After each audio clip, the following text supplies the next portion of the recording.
السلام علیکم، آپ دیکھ رہے ہیں اسلامک نالج۔ آج ہم بات کریں گے حضرت جبرائیل علیہ السلام کی عمر اور ان کی رفتار اور ان کے پروں کی تعداد کے بارے میں۔ دوستو، اللہ تعالیٰ کی تخلیق کردہ فرشتوں کی حقیقی تعداد کسی کو معلوم نہیں اور نہ ہی کوئی ان کے فرائض کے متعلق آگاہ ہے۔ تمام کائنات کے ظاہری اور پوشیدہ امور بحکم اللہ تعالیٰ کے سر انجام دینے میں مصروف ہیں۔ اللہ اور انسان کے درمیان رابطے کا ذریعہ انبیاء کرام تھے اور اللہ اور انبیاء کے درمیان رابطے کا ذریعہ سردار ملائکہ جبرائیل علیہ السلام تھے، جو بذریعہ وحی اللہ تعالیٰ کے احکامات کو انبیاء کرام تک پہنچاتے تھے۔ اور دوستو، جب نبوت کا سلسلہ ختم ہوا تو اس کے بعد وحی کا سلسلہ بھی ختم ہو چکا ہے۔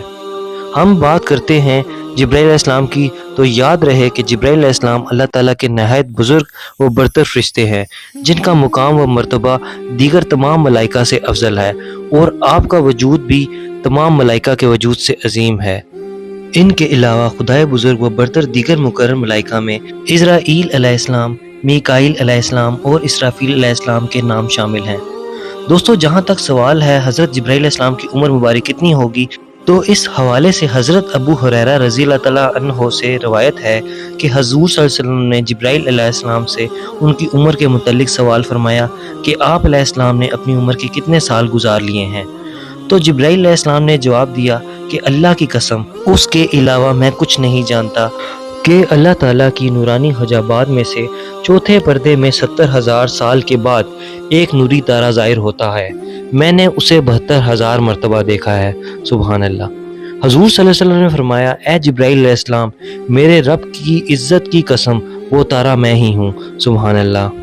پیارے دوستو، حضور اکرم صلی اللہ علیہ وسلم ارشاد فرماتے ہیں کہ مجھے ملائکہ میں سے صرف ایک پاک روح یعنی جبرائیل علیہ السلام کے بارے میں سنانے کی اجازت دی گئی ہے، جو کہ اللہ سبحانہ وتعالیٰ کے عرش تلے ہیں اور خدائے بزرگ و برتر کے تاج حق کو اٹھائے ہوئے ہیں۔ ان کے یعنی جبرائیل علیہ السلام کے کان کی لو اور کندھے کے درمیان 700 سال کا فاصلہ ہے، اور اس بارے میں ابن خزیمہ رضی اللہ تعالیٰ سے روایت ہے کہ رسول اللہ صلی اللہ علیہ وسلم نے فرمایا، پرندے کے 700 سال کی اڑان کا فاصلہ ہے۔ دوستو، جبرائیل علیہ السلام کہاں موجود رہتے ہیں؟ اس حوالے سے حضور صلی اللہ علیہ وسلم نے فرمایا، جبرائیل عین عرش مولا تلے رہائش پذیر ہے۔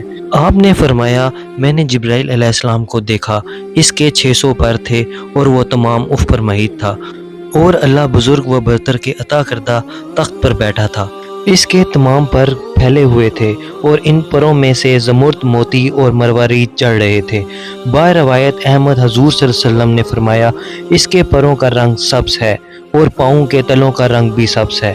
دوستو، جبرائیل علیہ السلام کی رفتار کے حوالے سے بات کریں کہ اللہ رب العزت نے آپ علیہ السلام کو کتنی تیز رفتاری عطا فرما رکھی ہے، اور روایت میں آتا ہے کہ ایک دن حضور اکرم صلی اللہ علیہ وسلم نے جبرائیل علیہ السلام سے پوچھا، اے جبرائیل، کبھی ایسا بھی ہوا ہے کہ آپ کو آسمان سے زمین پر نہایت عجلت اور برق رفتاری اور نہایت مشقت کے ساتھ فوراً زمین پر اترنا پڑا؟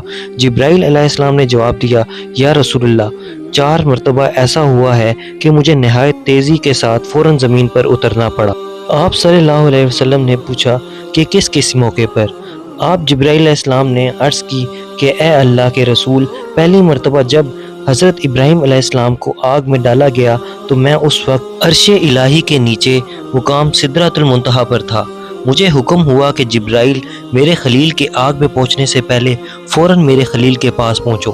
چنانچہ میں بڑی صورت کے ساتھ اس سے پہلے کہ وہ آگ میں پہنچتے میں ان کے پاس پہنچ گیا۔ دوسری بار جب حضرت اسماعیل علیہ السلام کی گردن مبارک پر حضرت ابراہیم علیہ السلام نے اللہ کی طرف سے آزمائے جانے کے موقع پر انہیں ذبح کرنے کی خاطر چھری رکھی ہوئی تھی، تو مجھے حکم ہوا کہ چھری چلنے سے پہلے ہی زمین پر پہنچو اور چھری کو الٹا کر دو۔ چنانچہ میں چھری چلنے سے پہلے ہی زمین پر پہنچا اور چھری کو چلنے نہ دیا۔ تیسری مرتبہ حضرت یوسف علیہ السلام کو جب ان کے بھائیوں نے کنویں میں گرایا تو مجھے رب تعالیٰ کا حکم ہوا کہ یوسف علیہ السلام کو کنویں کی تہہ تک پہنچنے سے پہلے ان تک پہنچو، اور کنویں کی تہہ پر گرنے سے قبل ہی ان کو اپنے پروں پر اٹھا کر کنویں کی تہہ میں موجود ایک پتھر پر بٹھا دو۔ اور چوتھی مرتبہ یا رسول اللہ، جب کافروں نے حضور اکرم صلی اللہ علیہ وسلم کے دندان مبارک کو شہید کیا تو مجھے حکم ہوا کہ جبرائیل فوراً زمین پر پہنچو اور میرے محبوب کے دندان مبارک کا خون زمین پر گرنے نہ دینا۔ زمین پر گرنے سے پہلے ہی وہ خون اپنے ہاتھوں پر لے لو، اور اے جبرائیل، اگر میرے محبوب کا خون زمین پر گر گیا تو قیامت تک زمین سے نہ کوئی سبزی اگے گی اور نہ کوئی درخت۔ چنانچہ میں بڑی تیزی کے ساتھ زمین پر پہنچا اور رسول اللہ کا خون مبارک ہاتھوں پر لے کر ہوا میں اڑا دیا۔